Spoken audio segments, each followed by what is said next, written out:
Hello everyone, আশা করি সবাই দারুণ আছেন। Welcome back to my channel. আমি বিভাস।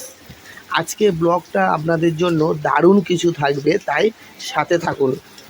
আর হাঁটি হাঁটি পা পা করে এখন আমার মেয়ে একাই হাঁটতে শিখে গেছে। আর এই যে আমার কলিজার টুকরা, যাকে কোলে নিলেই আমার সব ক্লান্তি শেষ। চই বলো, চই টাটা বলো, টাটা বলো।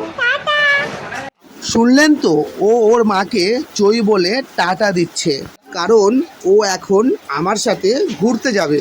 কারণ ওর এই মিষ্টি দুষ্টুমিগুলোই আমার সারা দিনের আনন্দ। এখন চলে এলাম দাদার পুকুর ধারে। এখানে একটা পুকুরকে জেসিপি দিয়ে কেটে দুটো পুকুর তৈরি করা হচ্ছে। রাস্তাটা নির্ঝুম আর পাশে খাল, তাই নিরাপত্তার কথা মাথায় রেখে মেয়েকে আমার সাথে এখন আনে নিব।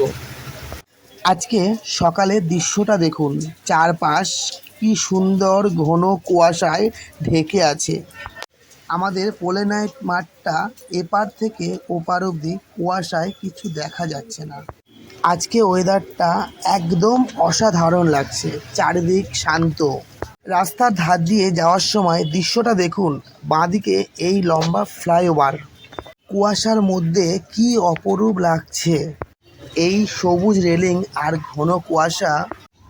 আরেকটু সামনে গেলে লোহার ব্রিজ পড়বে। এই লোহার ব্রিজটা পার হয়ে আমি যাব কেষ্টপুর মাছের আড়ত। আর একটা ছোট্ট অনুরোধ, আমার 5000 ফলোয়ার্স হতে 1700 বাকি। এই লক্ষ্যটা পূরণ হলে আমার পেজে মনিটাইজ হয়ে যাবে। আপনারা যদি পাশে থাকেন আর ভিডিওগুলো একটু শেয়ার করে দেন, তাহলে খুব দ্রুত আমার সেই লক্ষ্যে পৌঁছে যাব। আপনাদের এই ভালোবাসাটাই আমার সামনের দিকে এগিয়ে যাওয়ার পুরো শক্তি।